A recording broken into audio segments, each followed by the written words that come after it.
Welcome back to the WrestleManiac podcast. I'm Dave. There's Kyle. There's Blue Dust. Kyle and I still don't have nicknames because we know how to pick good pay-per-views. Really, Hardcore Holly and Al Snow. Match of the year. Fuck. Jesus Christ. Oh, god damn. It wasn't even the match of the pay-per-view. Hardcore. Seriously. That is a match that will go down in hardcore classic history. What? Ugh, gross. All right. No. Someone died. No, it won't. Get that man tested. All right, so we're here to discuss two things. Three things. Three things and three things only. Elimination Chamber review. The NXT Superstars on Raw and SmackDown. And your new NXT North American Champion, Velveteen Dream. Yes. Oh, man. I really hope you guys enjoyed that match because I'm sure all of you watched it. Because you knew it was coming on. I knew it was coming on, but I had prior stuff I was doing, as I do every Wednesday. Of course. Yes. Always. So anyway, we're going to kick off the Elimination Chamber review with the match that was on the Elimination Chamber kickoff. Buddy Murphy versus Akira Tozawa for the Cruiserweight title. Buddy Murphy retains in 13 minutes and 25 seconds in a really good Cruiserweight match. Oh, this is a fucking great match, man. I don't think Buddy Murphy can put on a bad match now that he's gone solo. I wouldn't say that. I never put it past him. Become who he is as a competitor since he went solo. I think fucking since he really fucking like being in the cruiserweight division, dude has just excelled tremendously. Oh, it's been fantastic. Even watching his promos, I watched his recent promo on 205 Live because apparently that all streams all throughout Wednesday night, leading into NXT. Does it really? Yeah, I haven't really caught NXT on its actual night in a while. Usually I just like catch everything like the next day. So this was the first time in a while that I actually caught it on the actual night. But back to the match, man. Fucking, that was solid. And Tozawa, I thought Tozawa was going to take it. I really did. I don't think they're taking it off Buddy Murphy till Mania. I don't even know if he'll lose it at Mania. I don't think so either. Like my first thought was when he won at Super Showdown, it was hey, we're in Australia. Let's give this guy the win, and then we'll take it off of him in like a month or two. Yeah, no. I think maybe that was the plan. It might have been, but he probably got such a good reaction, and they listened. Careful with that word. What in the fuck is going on here? Can we not? Yeah, definitely don't do that because there's such an echo. Yeah, no, sorry. Carson lost the brick to my iPad, so it doesn't charge. You don't have another one? We didn't ask for your life story. We just told you to No, I only have one of them.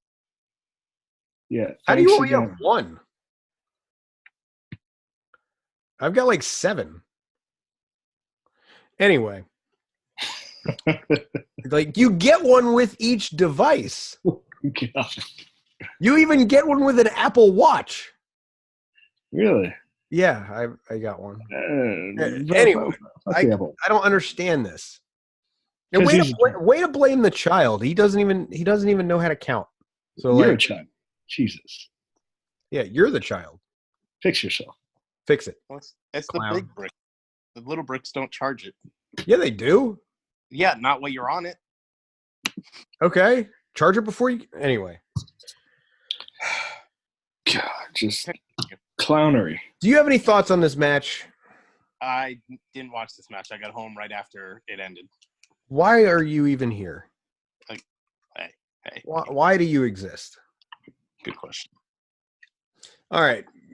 Terrible pay-per-view choices. Little to no fucking commentary or input. Hey, you calm down there. God. Next, It's actually up here. Down there on mine.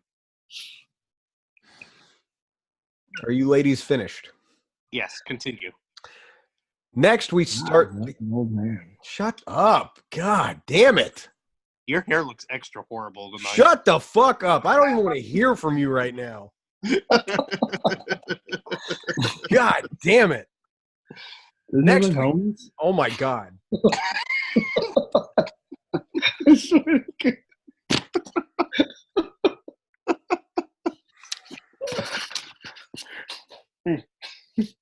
Dave's giving us the we're going off the rails look. All right. The first matchup to open. God, fuck you, Kyle. I didn't say anything. I can't even get my hair to do that. And Will Smith does it better now. Ugh.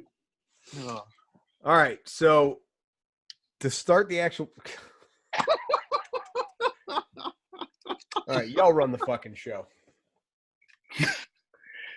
To start off the main card, we Blah, blah, blah, blah, blah. I'm fucking Kyle. I'm a stupid spotted Dalmatian.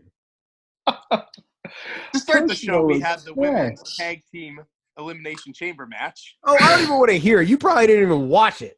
I watched it. You probably didn't watch fucking anything. You're just looking at results. Your first and new women's tag team champions, Sasha Banks. All right, you know what? You're doing it all wrong. Boston Hug Connection. You're doing it all wrong. With that cake dough. Bailey does have cake. That yellow cake. I think it was light blue on this night. No, it's half light blue and half yellow, wasn't it? Yeah. Ah, dual frosting. Yo.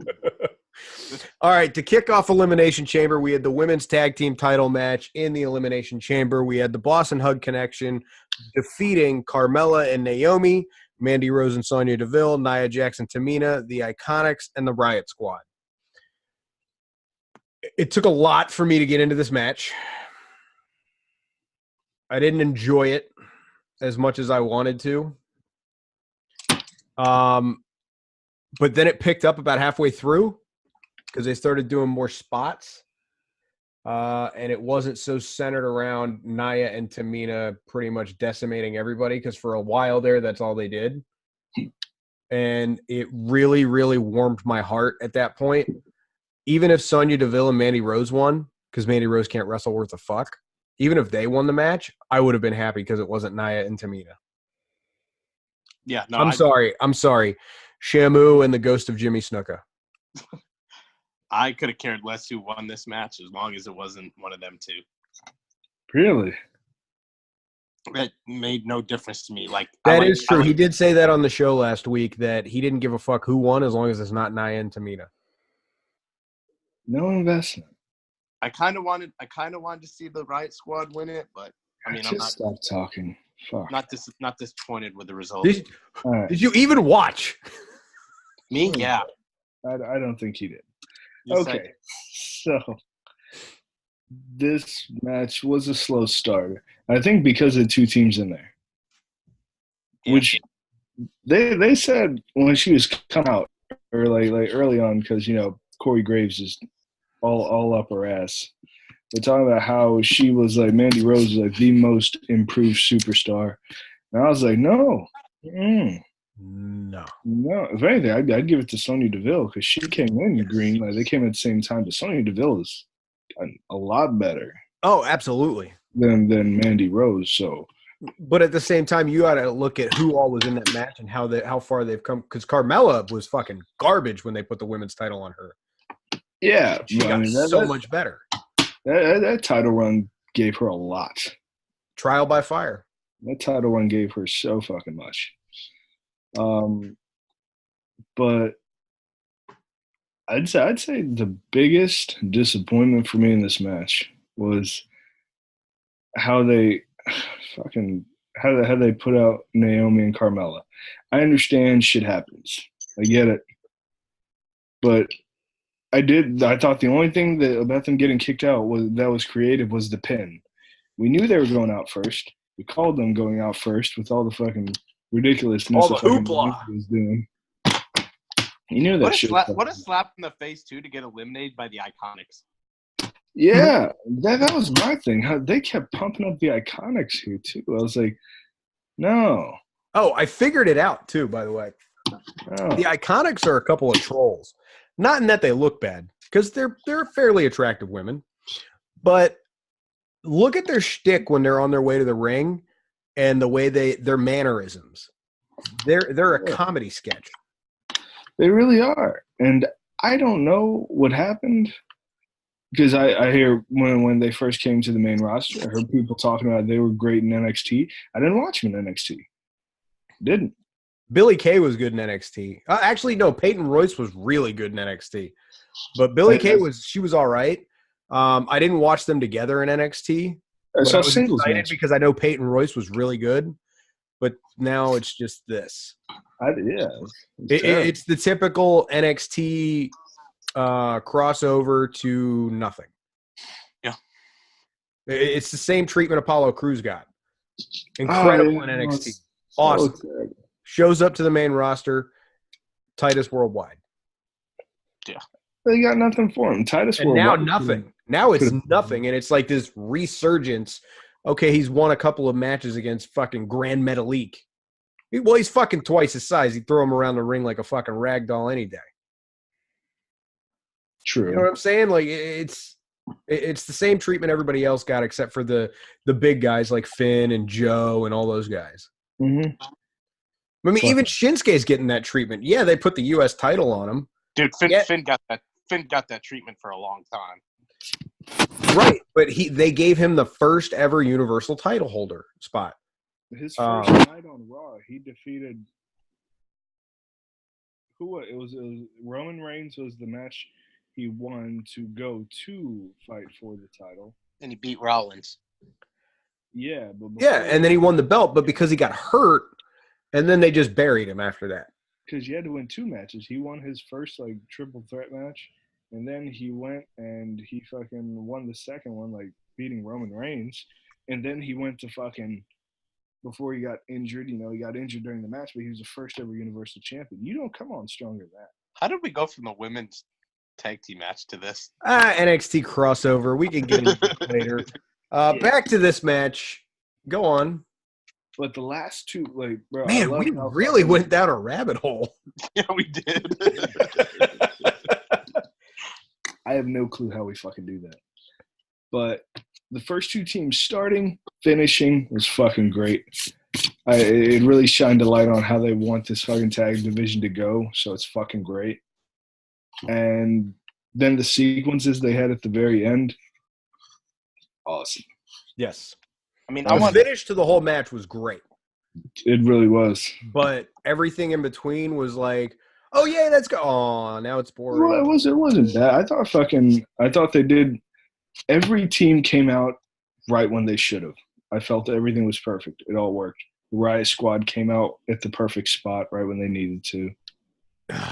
Can we talk about Nia not being able to slow down going through that plexiglass? Dude, I really want to see her go through the other layer right onto the floor. I was just like, but no, the fuck is she hit the support pole? Yeah, like hard. Like she went from like, I mean, I don't want to give her a little bit. I don't want to give her too much credit and say she was going like 7 miles an hour because we know she can't get up to that speed. But she was definitely moving, and if you were in the way, you were gonna die. Yeah, like she like they said fucking charge through there, and I was like, I get it, but I feel like that's something maybe you should have practiced. I don't know if they like practice these things beforehand. I know like some matches you kind of lay it out, but I wouldn't have just said, hey, charge through there without practicing to kind of get a gauge how fast you should run, because she straight up like sprinted, dead ass sprint. Yeah, I think she thought she had to hit that thing a lot harder. Yeah, bro, because she like flew in there, bam, and just. Dude, if she didn't catch that support beam, she was going right through that other pane of plexiglass, and she would have been on the fucking floor. Yeah, I was like, what the fuck? Yeah, bro, they definitely should have practiced that one. Other than that, man, that match is fucking. I thought that match was really fucking good. A great fucking way to start off. I can really agree like with that. I'm glad they started with this match and not put this as the main event. I really want the Riot Squad, but I mean, I get the Bayley and Sasha. You want your first team to have it to, bring legitimacy to it, and nobody in that match is going to do as much as Sasha and Bayley will. But True that. Be interesting to see how they book it going forward. Oh, bro. I hope I'm right, and this builds for a SummerSlam match. I just want to touch on this going forward. Just because it pertains to the match on Raw, they came out, cut a promo real quick, and they were talking about how these titles, they said, we're going to defend these titles against all women, past, present, and future. SmackDown, Raw, and NXT. Like, this, I'm loving this tag. Like at least the idea right now. I don't know how it's going to be in execution, but you have the opportunity to have some fucking amazing goddamn matches all over fucking WWE with these women tag team titles. Like I said, I don't know if it's going to work well in execution. They may cock this shit up real bad. Probably. But it sounds good right now.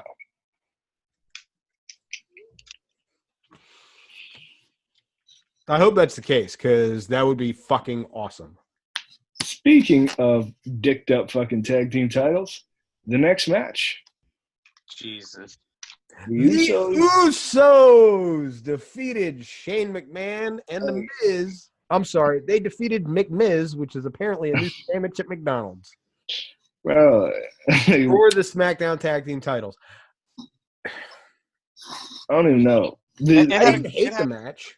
It had a couple. It had a couple. The Shane freaking spots, but I mean, it wasn't a bad match. This was just a hard one for me to actually get into. Because I'm not into Shane and The Miz as tag team champions. I feel like it's devaluing the belts, and I feel like they should have had a different opponent aside from the Usos. I'm surprised after everything that went down, they still won it, but at the same time, they were talking about asking for a release. So is this like a, hey, stay with the company title run? Right. I think it definitely was. Because if you notice, look at the emphasis on fucking tag team wrestling.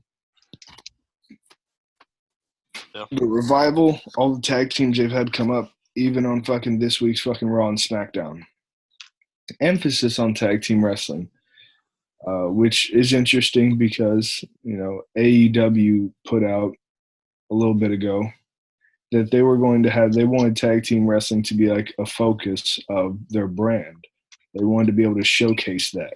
So when you got teams like the Revival, teams like the Usos asking for their release, and a brand new fucking brand that has fucking the firepower to fucking goddamn really showcase talent, and two fucking top technical teams fucking wanting to fucking leave, I just find it pretty fucking curious that all of a sudden those are your new champions. Yeah. Especially SmackDown. No fucking build? like no build. DUI? Fuck that. No build. I'm just saying, when I got a DUI, I didn't get any titles. Except for Scumbag. I was like, oh, that's too easy. I just saw what y'all did to Naomi and fucking Carmella. Carmella ain't even fucking do shit except be like, terrible person. Naomi, on the other hand, well, technically, no, she was just drunk in a vehicle. She really didn't do nothing either. She was driving the vehicle. No, it says somebody else was. Either way, I saw how they did her, so I just naturally assumed the other Usos are going to get, they're just desserts too. Nope. Champions. Yep. And I don't get it. Not the slightest. All that other stuff aside, I didn't hate this match, but I wasn't into it because I'm not behind the previous champions as champions. Yeah, I am very cautious, to say the least, about the future of the tag team division on SmackDown, because if the Usos are asking for the release and they're just going to throw the titles on them, then that's going to fuck everything up for people like the Good Brothers, new tag teams coming up like DIY. Yeah, No, you don't have to worry about the Good Brothers. I don't even think they're there anymore. Did they ask for and receive their release? No, obviously they're still there, but no one's seen them. They're like Ty Dillinger.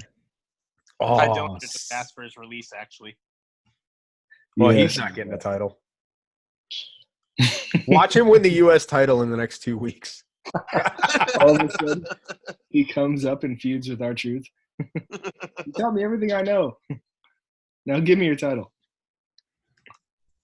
Oh fuck! We'll see where they go from here. We'll see where they go from here because right now, SmackDown, fucking Miz and fucking McMahon came out, talked about it, hugged it out, did whatever, some kind of weird shit.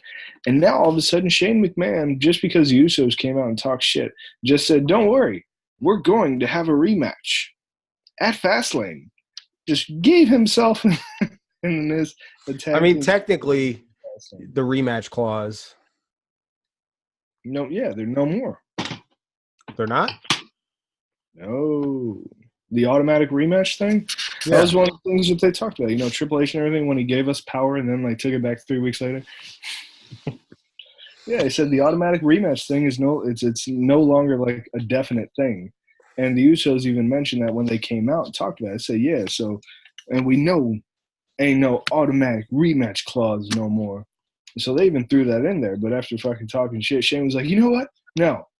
You're going to defend those titles against us at Fastlane. I was like, come on, bro. Dumb. Let me see Sanity. Please. Yeah, where the fuck is Sanity? Hanging out in catering?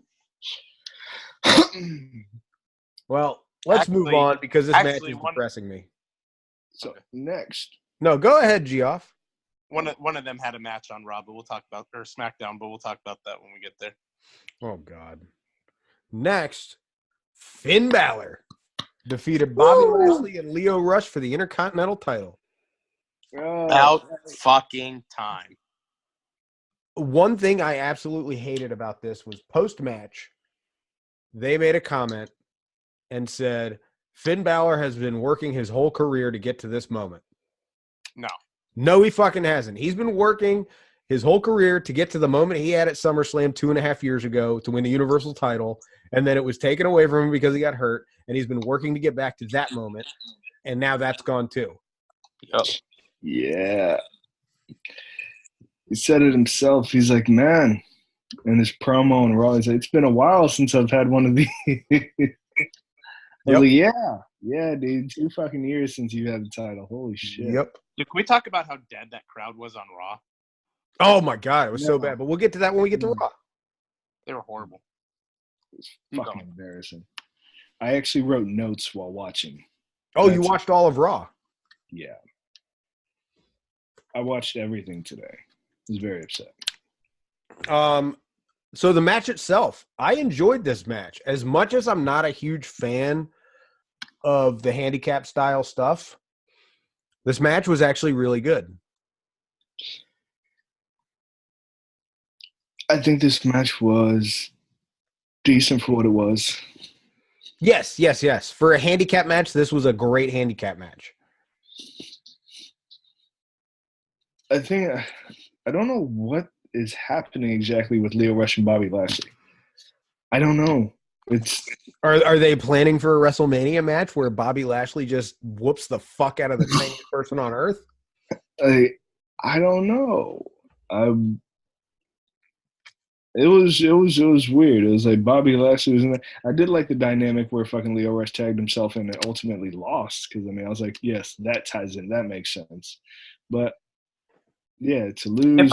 Didn't Lashley like beat the shit out of Rush after this match? Yeah, he picked him up. Well, he gave him a spine buster. I think that's what it was. He gave him like a complete. He picked him up and threw him down. He did like you do your younger brother when y'all play wrestling when you're younger. Pick him up, choke slam him on the bed. just threw the shit out of him, man. I was like, fuck. Oh. Like he treated him like a broken electronic device when you have anger management issues. Yes. Just picked. he treated him like I treated a laptop when it broke. Fuck, man. I was just terrible. Like his legs, his whole appendages, arms, legs just flailing about as he got picked up too. It looks so sad. I was like, oh, this is so terrible. Please don't do it again. But anyway, Finn Balor won, so yay for that. Yeah, IC champion. Yep. This is where I went to go to the bathroom because I saw a promo happening. I thought I had time, and then I came back a minute and a half later, and it was gone. It was all done. Yeah. The Raw Women's title match. Ronda Rousey defeated Ruby Riott. Somebody needs to talk about this because I have not seen it because it was so fast. And we're done. Yep. No, like, they both entered. Rousey came out looking like Sonya Blade since she's in the new fucking game. I'm telling you, man, I feel like Raw and SmackDown and WWE is just fucking ad drops like all the time. Ronda Rousey's in the new Mortal Kombat? She's the voice. Oh, yeah. Jesus Christ. Get the fuck out of here. Yeah. So I did catch a highlight.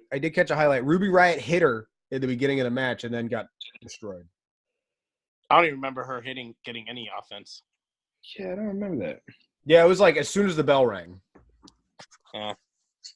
Well, she got thrown out of the ring, walked around a little bit, came back in, and got put in an armbar. I think the whole match lasted I don't even think it lasted 2 minutes. Bell to bell, 1 minute and 40 seconds.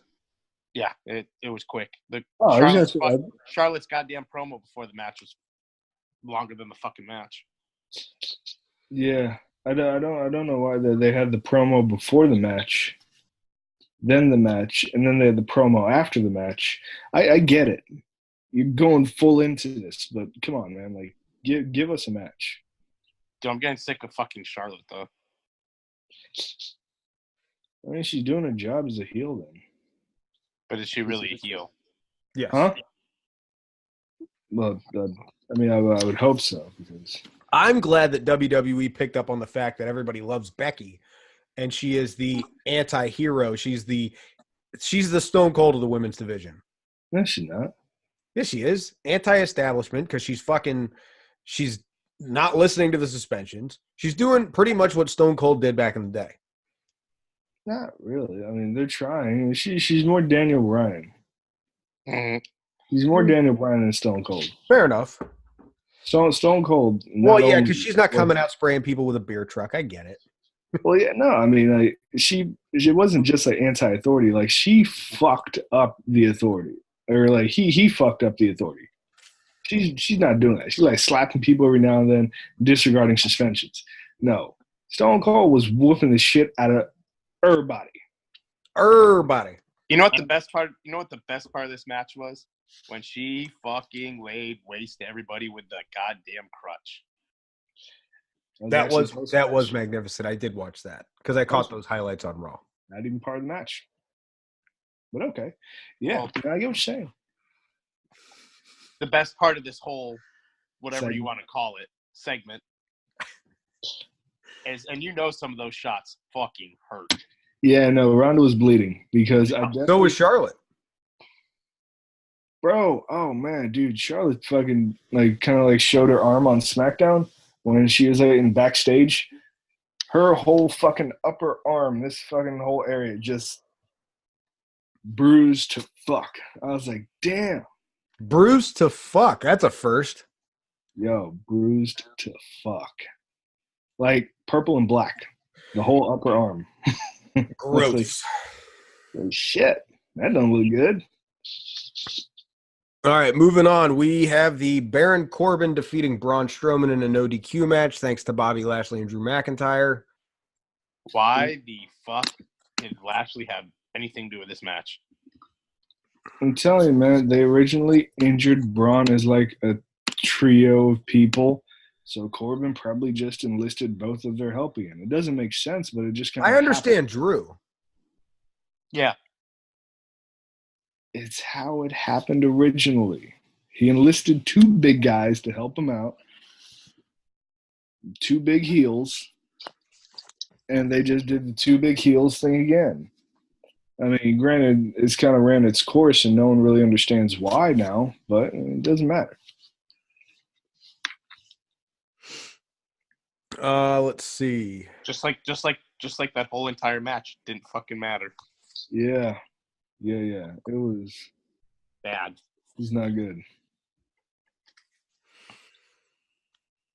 All right, moving on. I'm thinking. I really take that off. We'll get into that later.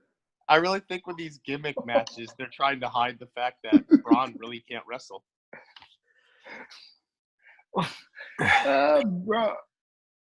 Braun is a big guy. He's not supposed to be like unbelievably athletic. He is athletic though.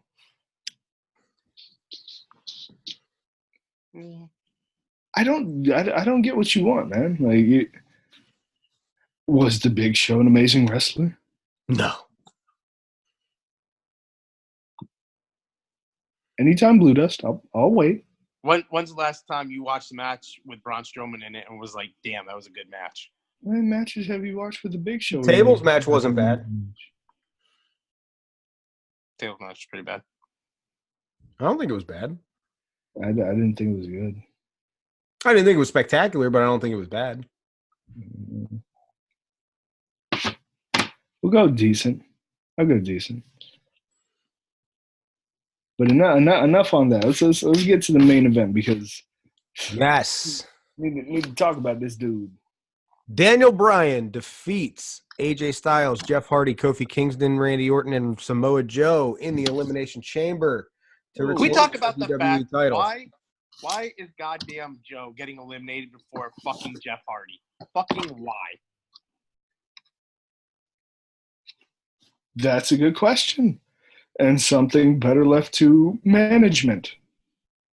But Joe always gets fucked in these matches. Always.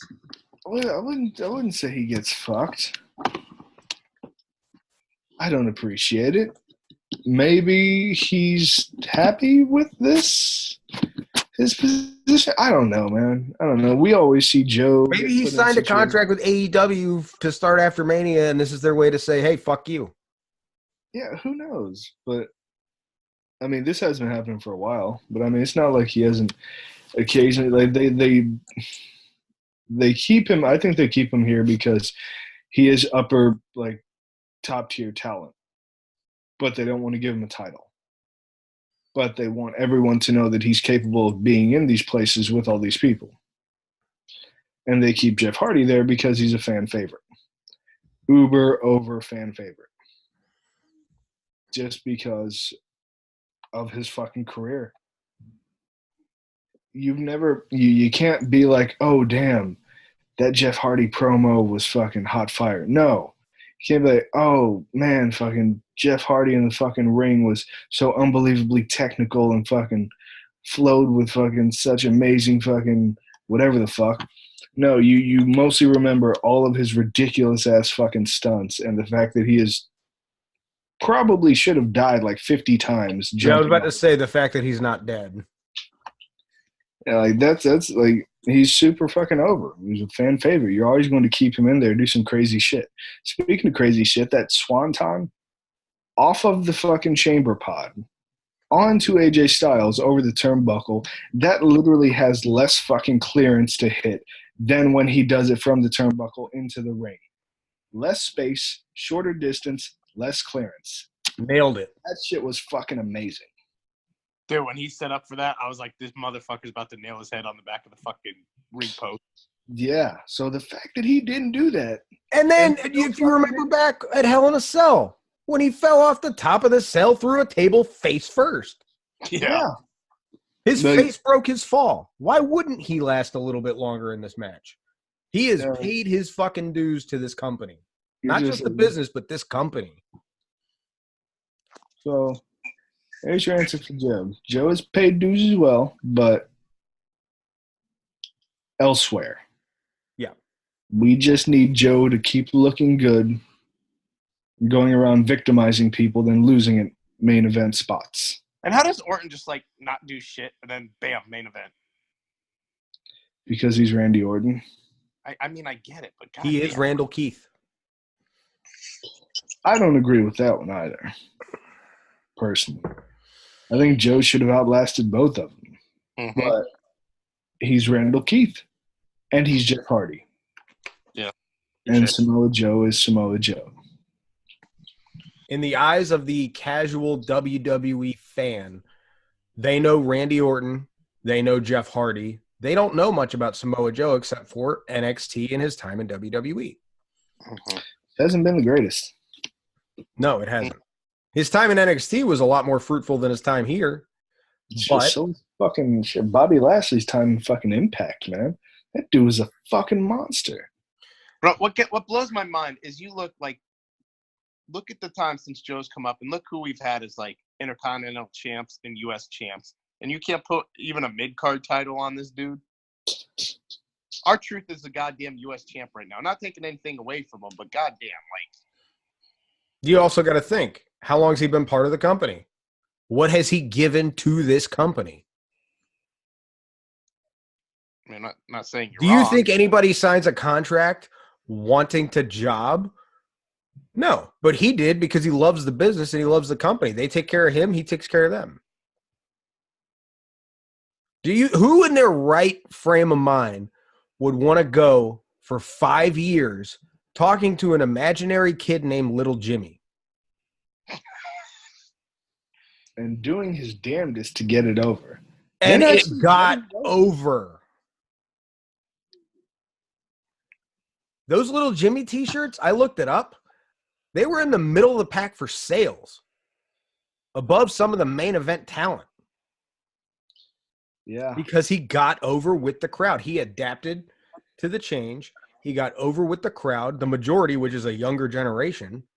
He did what he had to do for the good of the company, not for the good of himself, because he will never, ever be a world champion in WWE. We know that for a fact. Mm-hmm. And he is willing to sacrifice that for the good of the company because he has fun. Joe wants to be a world champion. Guarantee it. Yeah. I don't know. And he's going to be a world champion, just not yet. I don't think he's going to be. I think he is. Time beats all. I think he's going to leave before that happens. No. I think in the next 18 months, he's going to be the WWE champion. We shall see. He's going to be the one to dethrone Daniel Bryan, to be honest. Nah. No. Might not be at Mania, but I think he's going to be the one to do it. It's going to be Bray Wyatt. Maybe. Trust and believe. So anyway, the real story with this match, though, isn't Daniel Bryan retaining the title. It isn't Jeff Hardy going out after Samoa Joe. It isn't Samoa Joe being the first eliminated. Kofi motherfucking Kingston. I want to steal your thunder. Fuck you, Dave.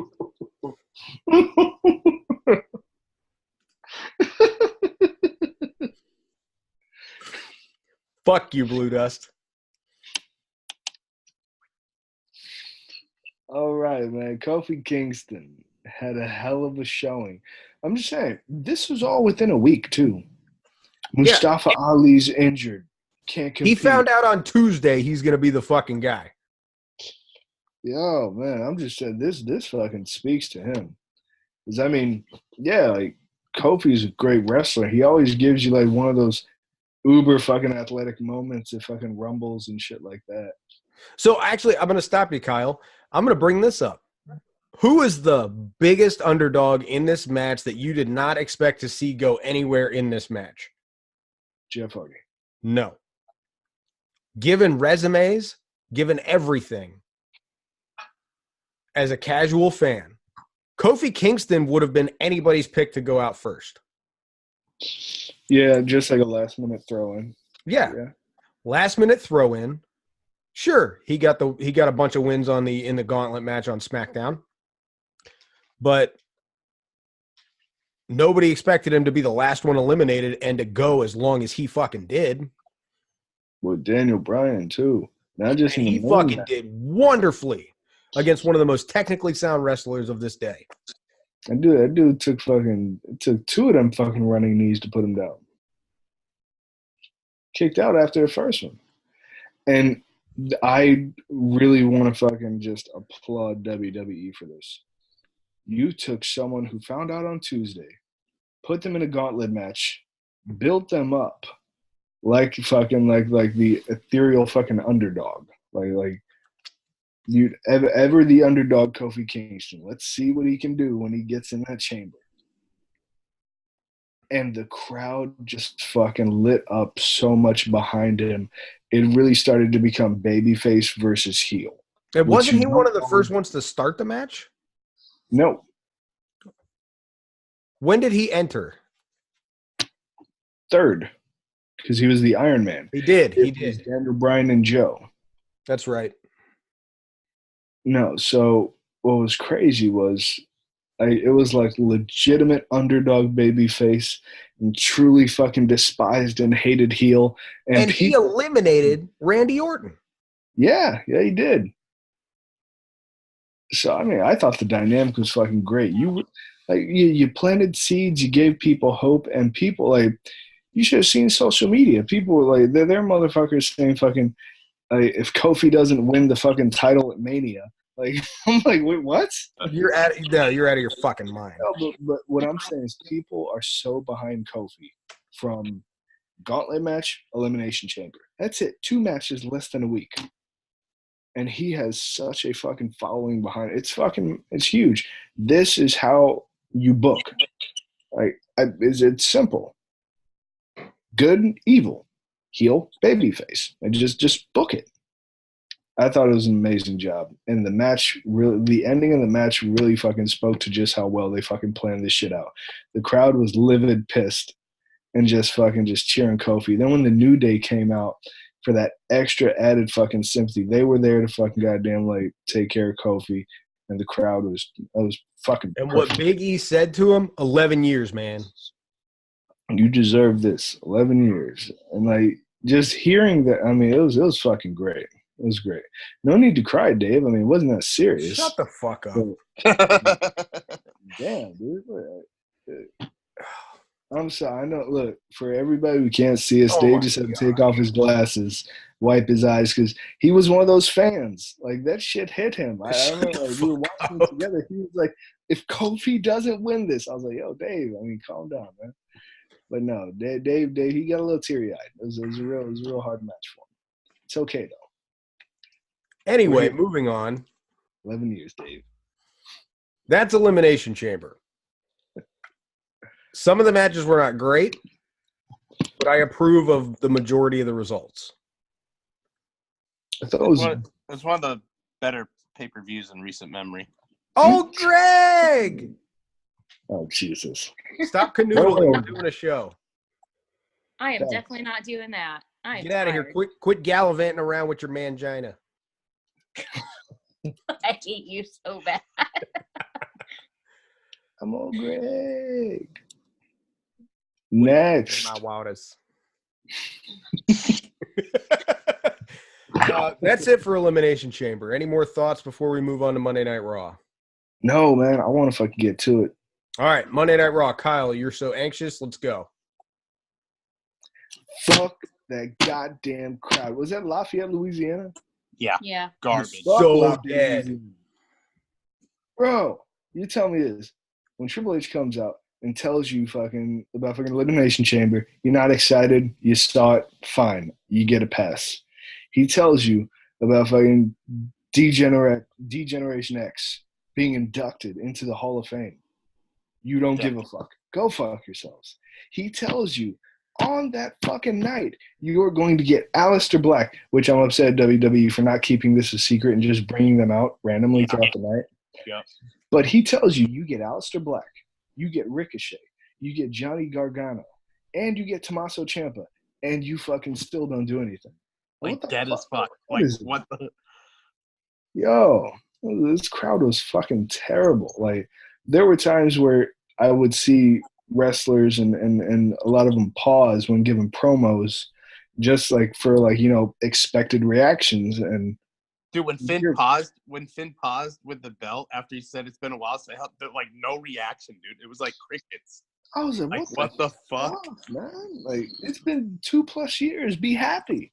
Yeah. Yo, I was fucking happy when fucking Finn won, man. This crowd was fucking terrible. Man, absolutely terrible.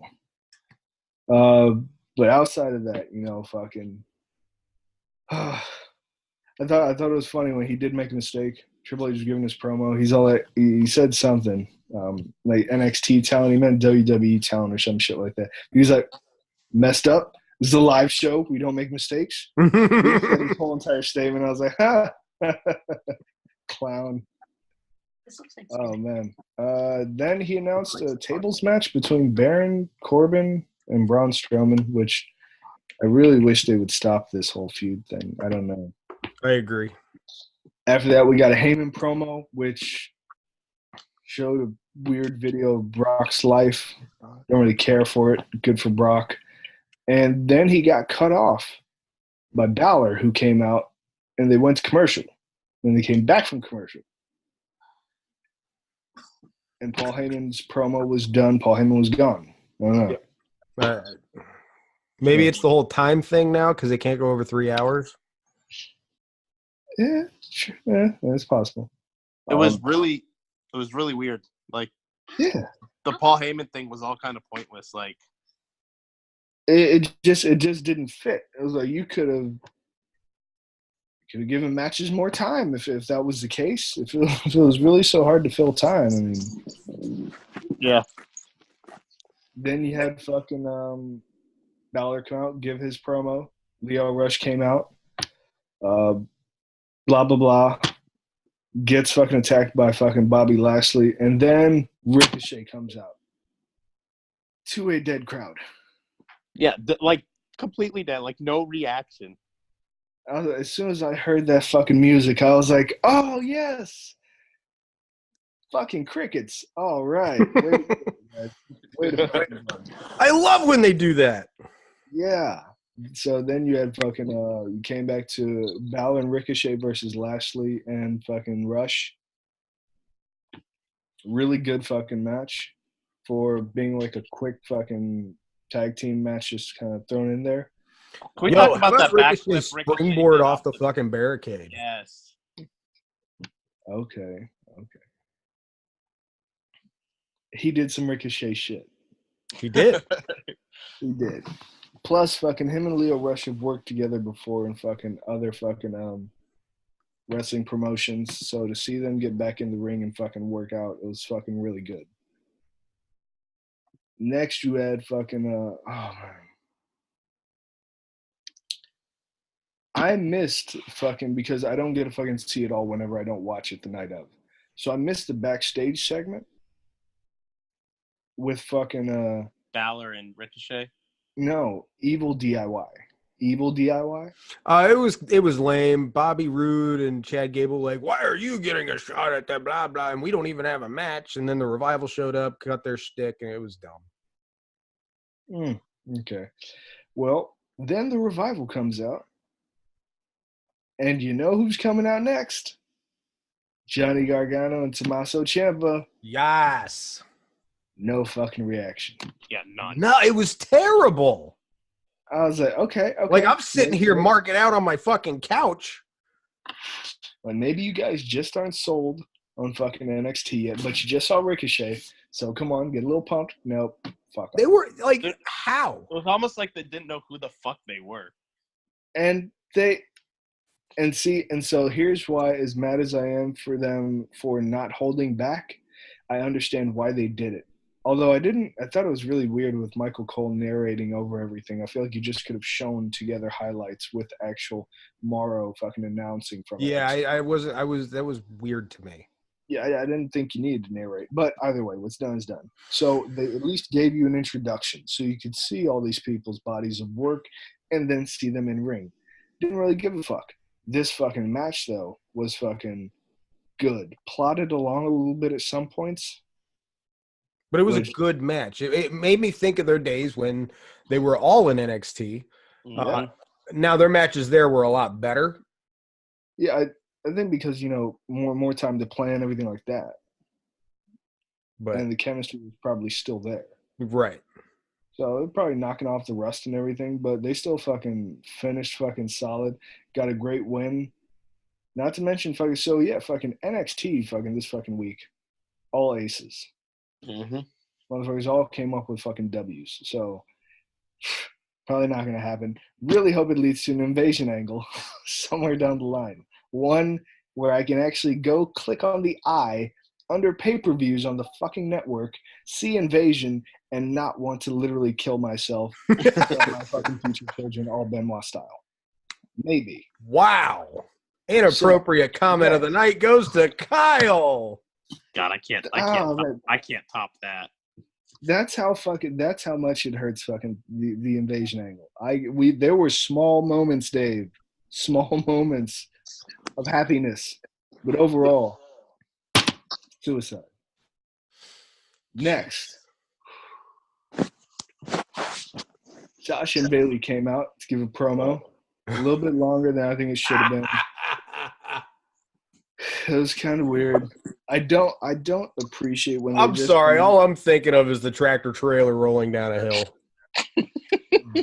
She could not get that giant leg up in the air to get in the ring. Oh my God. Dude, she's so fat. Come on. I was trying to speed past that. It really was. Nope. Nia Jax is disgusting. Tamina should never hold a microphone. It's fucking terrible. God.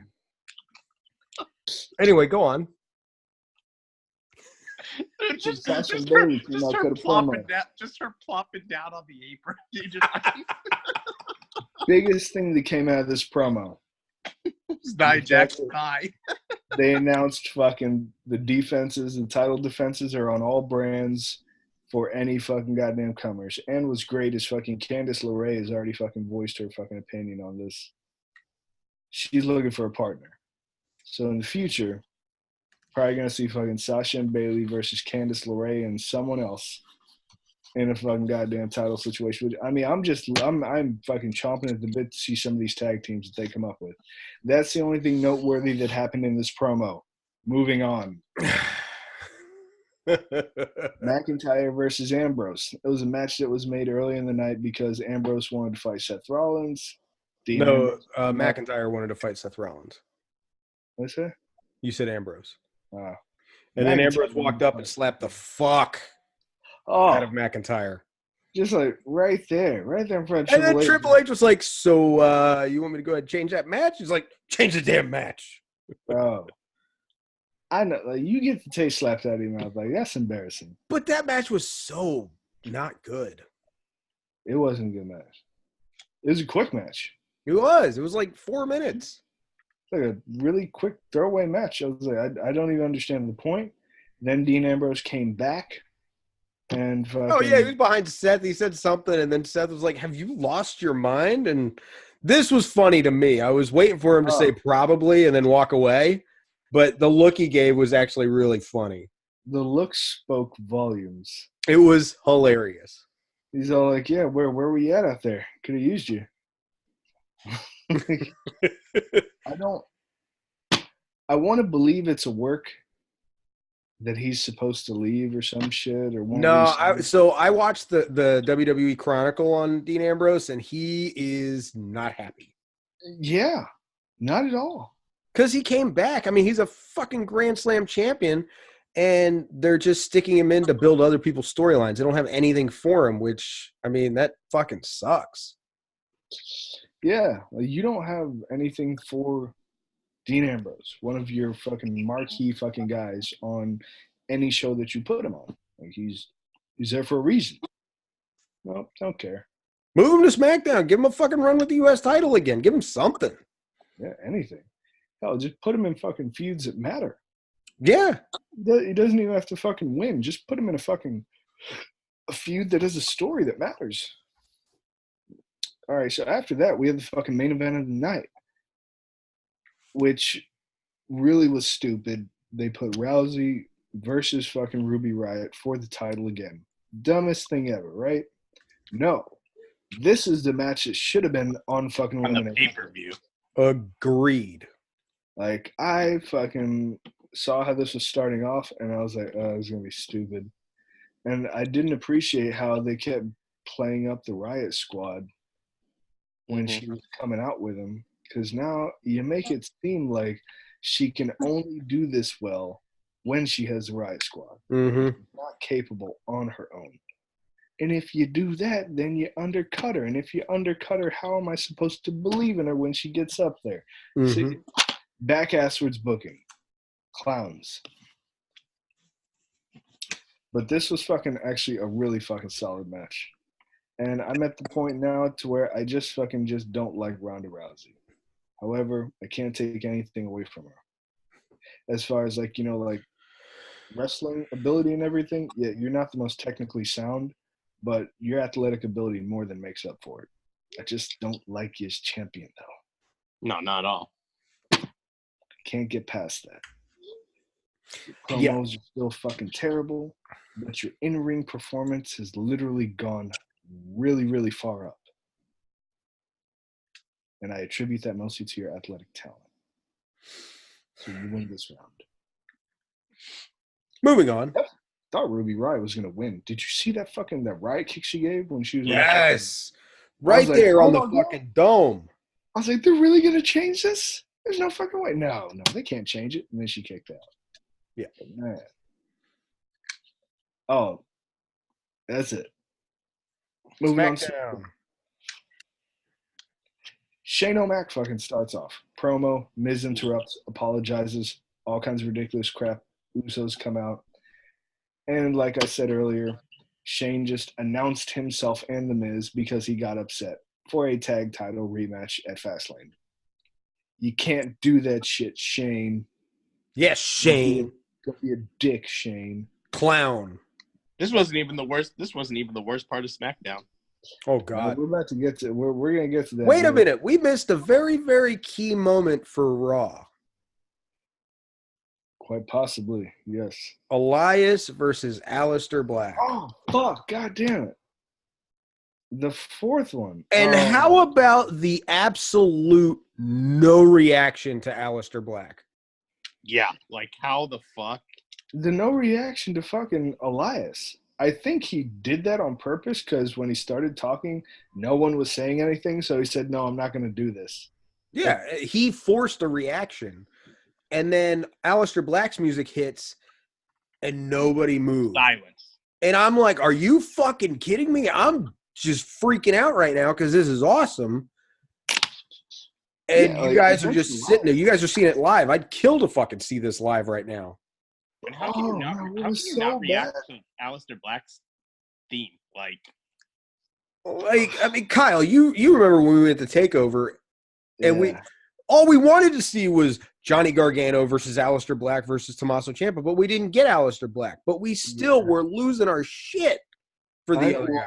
NXT is another fucking animal, man. I just don't get it. I think Matt Riddle's probably gonna get fucking like a fucking stern talking to, but fucking Matt Riddle fucking when he was like being interviewed, I forget by who, but they're like, yeah, so they're asking about like the difference between like NXT and the main roster, and he said like, it's not like, like a watered down kind of like, childish thing like in NXT like it is on the main roster. Like he was honest, and I love the fact that he was honest. Someone's probably not going to be happy with that. Probably not. He's probably going to lose his next 5 matches. I mean, it's still fucking Matt Riddle. I mean, I'm sure. Bro. Hearing him talk sometimes just kind of fucking makes me laugh because I'm like, holy fuck! It's like everybody I know back home. Oh my god, it's like real people. He thinks he's people. How are you feeling today, bro? I'm just here, man. Like. Got to go out there, like I'm glad I took down Cassius, but like he thinks he's real people. Please stop. Just go kick someone. Fuck. So yeah, sorry for that. Don't worry, I didn't miss him on the upcoming one. But after fucking they did all that shit, the crowd initially more alive. And then they died. Yeah. The match was actually really good. They were kind of alive for the Shane McMahon promo and everything, which is weird. And then Black came out on SmackDown. Dead ass reaction. I was like, come on. Shane just told you he was bringing everyone from NXT from Raw like tonight. Come on, man. Fucking assholes. So Black came out to a dead ass fucking reaction. You know what's funny though is they got a huge reaction at the Royal Rumble. But it wasn't there. It wasn't in fucking back-ass Woods, Louisiana. And if you listen to the podcast from Lafayette, Louisiana, I really hope that you weren't there. Because if you were there and you went to see these motherfuckers after they put on a fucking show for you in the Elimination Chamber, go fuck yourself. Yeah, if you listen to this show and you live in Louisiana and you went to fucking Raw and SmackDown and you gave that reaction, stop listening to the fucking show, you fucking scrubs. Was SmackDown in Louisiana? I don't fucking know. Elimination Chamber is what? Houston, right? I don't fucking know. Yes, it was in Houston. Well, there we go then. I don't fucking know where anything was. I know where Raw was. I know it fucking sucked ass. The crowd pissed me the fuck off. And you know what? When I'm fucking this upset at a fucking crowd, I don't need to know where the crowd is. I just need to know that they suck, and they need to fucking know it. Dude, Bubba Ray, you suck, crowd. Bubba Ray on Busted Open even said, he's like, I hate when wrestlers, go out there and say the crowd's dead. That just means you're not doing your fucking job. But he's like, I will say last night that crowd just sucked. Yeah. I was about to say I disagree with Bubba, but then you followed up with that. Yeah, no, that crowd was terrible. Yeah. But the match they should have came alive for, Andrade Cien Almas came out with Zelina Vega. No, that is so funny to me. Bro, did you see when they first entered the ring and they went to go fucking do their pose and everything with the ropes? Aleister Black's just sitting dead ass, just fucking staring in the corner. I was like, I know you're staring at your wife's ass. Yeah. I know it. Like, your eyes is trying to look all glazed over and all squinty. No, you're looking at your wife's ass. He's sitting there. I get to smash that after I smash this dude. Shit, he probably thinking, man, with all this Corey Graves shit, you better not be doing nothing.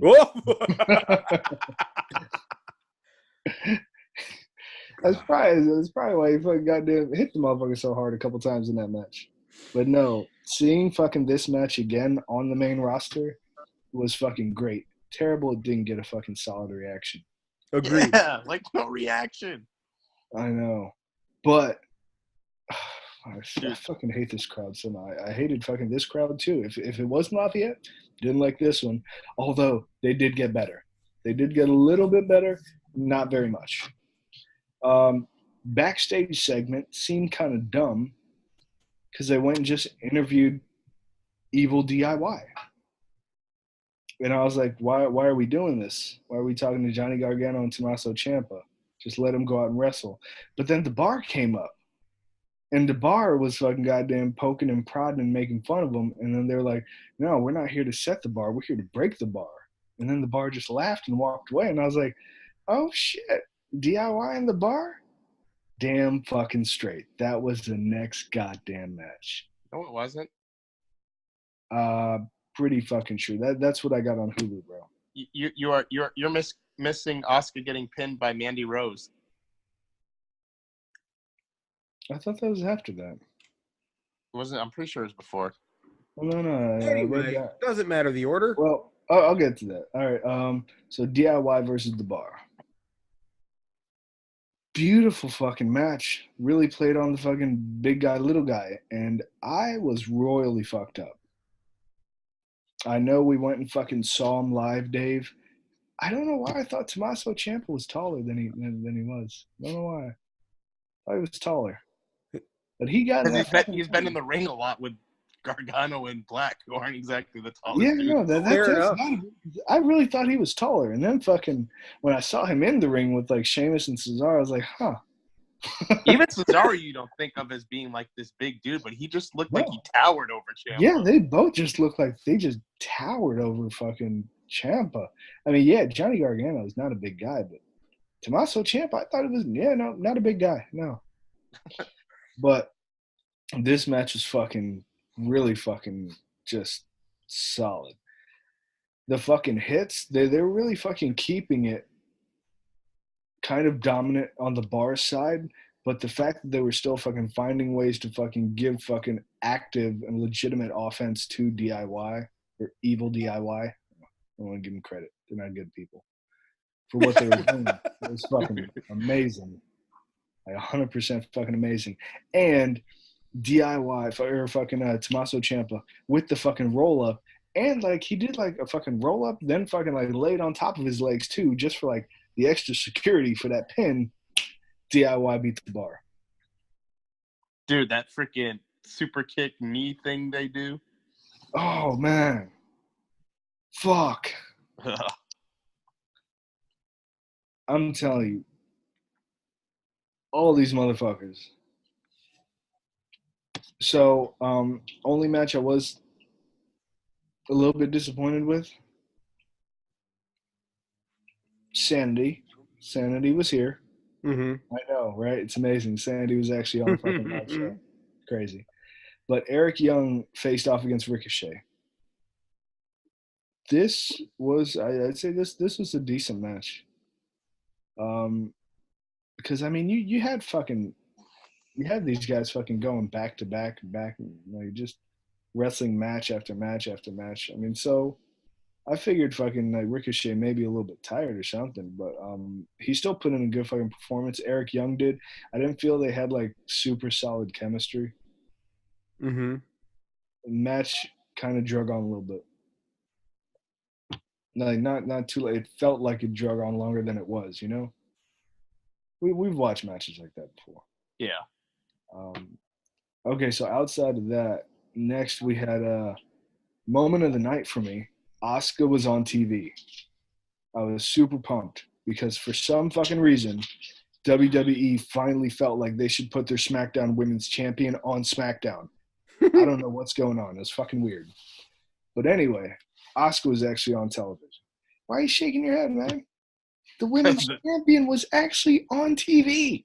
Because the end result of her being on TV is fucking... Fact. Now, let's get to the end result. Well, first of all, I know fucking WWE has a fucking problem with fucking... They need to fucking stop giving her fucking these dumbass fucking promos.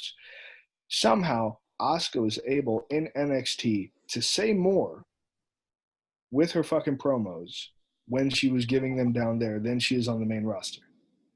I don't know how hard it is. Just find key things that she can say other than nobody is ready for Asuka. Or nobody is ready for me. Nobody! Like, because you watch her in NXT. There are times where she'd like fucking stay quiet. Other times she'd say things, but they just give her things that she could say and enunciate properly. But I feel like she's a lot better at speaking English than she lets on, and it's kind of part of her. No, I'm positive it is because I've seen a video of fucking Sasuke or Shinsuke. He speaks. Yeah. I know she can speak English. I don't fucking like when they do this shit because then you make them look stupid, like they can't grasp a language. They're a grown adult. It's not going to be fucking super easy, but they can speak a language. Yeah. And so then, of all people who answered this call, Mandy Rose's music hit. And the look Asuka gave was fucking priceless. She was like, this fucking bitch. Yeah. Of all people in the back. You? Said she was ready for a new shot. You are not ready for Asuka. No. And we get Mandy Rose. And they're fucking hyping up Mandy Rose for some odd reason. I don't know why. And as it turns out, she was ready for Asuka. No, she was not. She was absolutely not. It was so bad. It was fucking not good. It was slow. And the start of the fucking match. What the fuck are we doing with Lacey Evans? Yeah, I don't know. Can we talk about the same thing they're doing now with Heavy Machinery? Like, what? What the fuck are these two clowns walking around like the Bushwhackers for? I don't know, just walking up and down ramps and shit. I was like, come on. When you said you were gonna fucking send them somewhere, I was like, all right, another tag team to the tag division. This should be interesting. Nope. I don't like what they're doing with Heavy Machinery. Damn sure don't like what they're doing with fucking Lacey Evans because I haven't really seen her fucking do anything. Yeah, like what the fuck? She just like runway modeled it up and down the ramp. That's all she's been doing. It doesn't make fucking sense. Don't get me wrong. She's definitely good to look at. But what is she doing? She showed how good she was when she was in the Rumble. She has talent, but we're not putting her in matches. I was hopeful for a Charlotte feud. That would have been good. Dude, I really hope this match wasn't setting up for a fucking Mandy Rose push. Ugh. Bro, yeah, no. Then fucking like she's like, oh, I injured my eye off of Asuka's knee or something. And then that's how she gets the fucking wasn't like a roll up pin or something? A roll up, yeah. Like, that's how you get it? Asuka is easily one of your most dominant fucking goddamn like wrestlers, like female wrestlers you have on your roster. You literally just fucking showed me the night before Ronda Rousey beating fucking Ruby Riott in fucking a really solid match. Then after the match, when the Riott Squad came in, she just bam fucking knocked out fucking picked up fucking Ruby Riott, slammed her fucking down with Piper's Pit, and then fucking knocked out fucking Sarah Logan like it was fucking nothing. So you're telling me that fucking the Raw Women's Champion can not only fucking decimate Ruby Riott on Sunday, put in like a good 15-minute match and beat her on fucking Monday, and knock out 2 other fucking people within the span of 10 fucking seconds, but your SmackDown Women's Champion can't beat Mandy Rose? Fuck off. Crowd was fucking trash. It made no sense. Like, it's the first time you have her on TV in Weeks. 2-3 weeks. Because she's been taking a backseat to the fucking Charlotte, Becky shit. Which your champion should never do. That's your fucking champion. Exactly. And then you put her on TV just to lose to Mandy fucking Rose. Yeah, no. All right, so after that, we had fucking in the back, they were talking to the New Day before the 3-on-3 match. It was dude, this was great. Kofi Kingston, Jeff Hardy, AJ Styles versus Orton, Randy Orton, Samoa Joe, and the Planet's champion, Daniel Bryan. But this fucking was fucking great. The Planet's champion. They were just fucking – they were hyping up fucking Kofi so much. Kofi was hyping up himself. And then Big E, you know you always get to hear it at the beginning of the New Day's entrance, but Big E took the mic and then he was fucking like yelling fucking his saying for the New Day's theme song. And bro, motherfucking Big E, hype man of the year.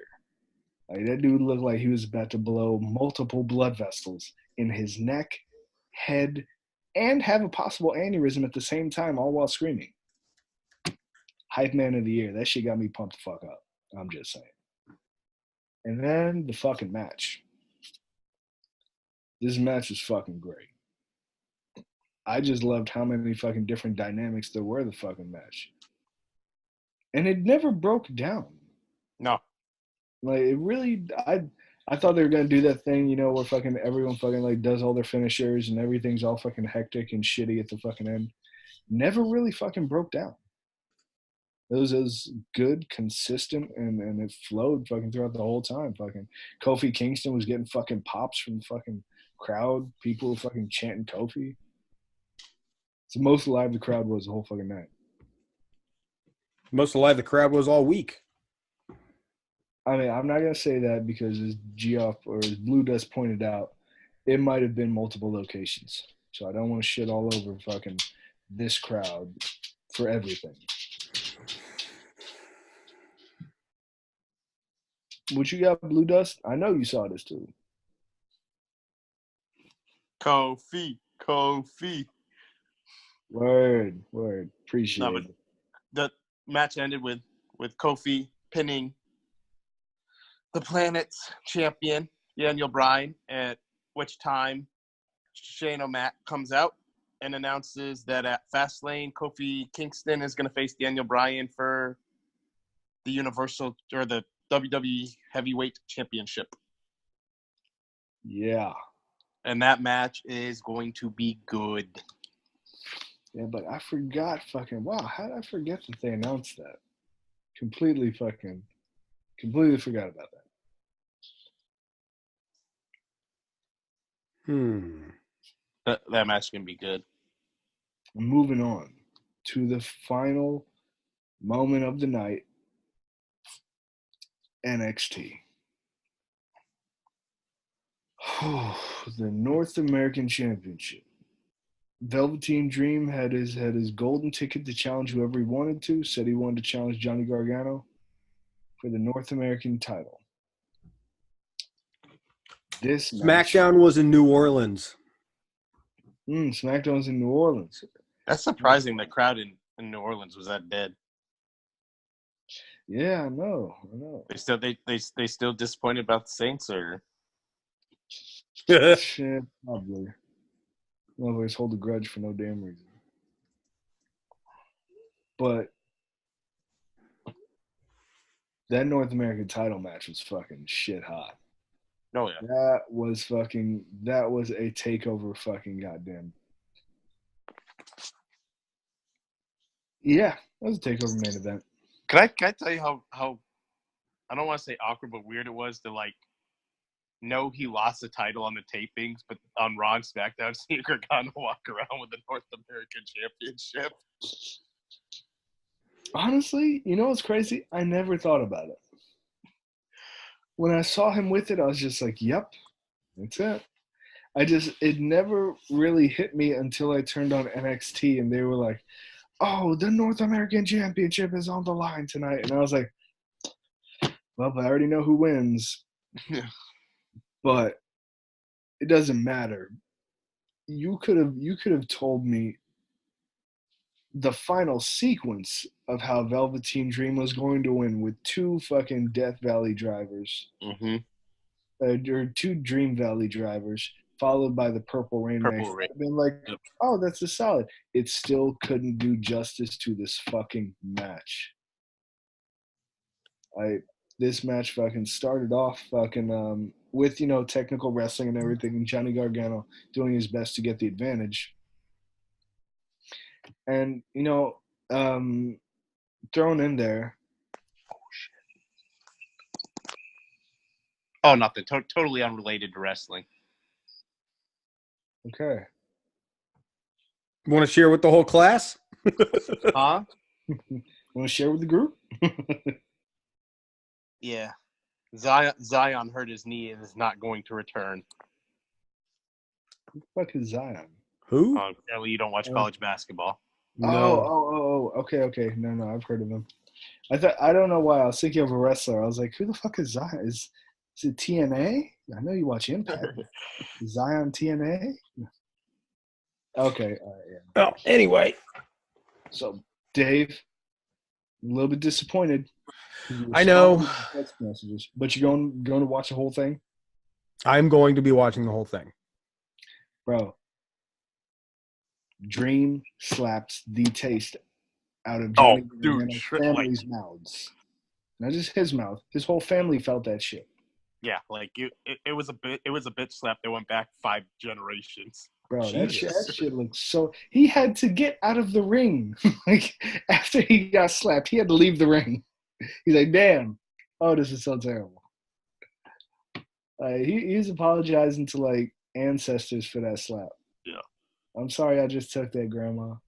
It was so embarrassing. Everybody saw it. Man. It's enough time. I wish he would have the NXT championship, but I mean, I'll take a title on him at this point. Yeah. I mean, which makes me wonder how long Ciampa is going to keep this NXT title for before they. I think they're in such a hurry to call him up that they haven't. I don't think they have a plan of how he's going to drop it yet. I don't think they do either, because you think about who can really take it off of him. You called up the other 3 people that could have. Yeah, Adam Cole maybe. Oh damn! Undisputed Era would have been a good addition. Bro, like when they said we got 4 fucking NXT superstars, I was like, 4? That's an interesting number. I was like, they're about to bring up Undisputed Era. Yeah, that was what I thought too. And then no. But I wasn't unhappy with fucking their choices either. Oh my God, Dave, stop. Turn your head or something. You look like you belong in a fucking 80s movie. God. Fucking shit. You just got that hair too, like that one hair just like hanging down. It's like it's still there. I was hoping it was going to come back down. It's like he's in a Ferris Bueller freaking spinoff. I know, right? Yes. It's so terrible. I didn't know they were remaking Fast Times at Ridgemont High. All right. Do we have anything more to do with pro wrestling? No. All right. Well, folks, we will see you next week with what I can only describe as another train wreck of an episode. More on Dave's update on Dave's dazed and confused look too. Thanks for tuning in.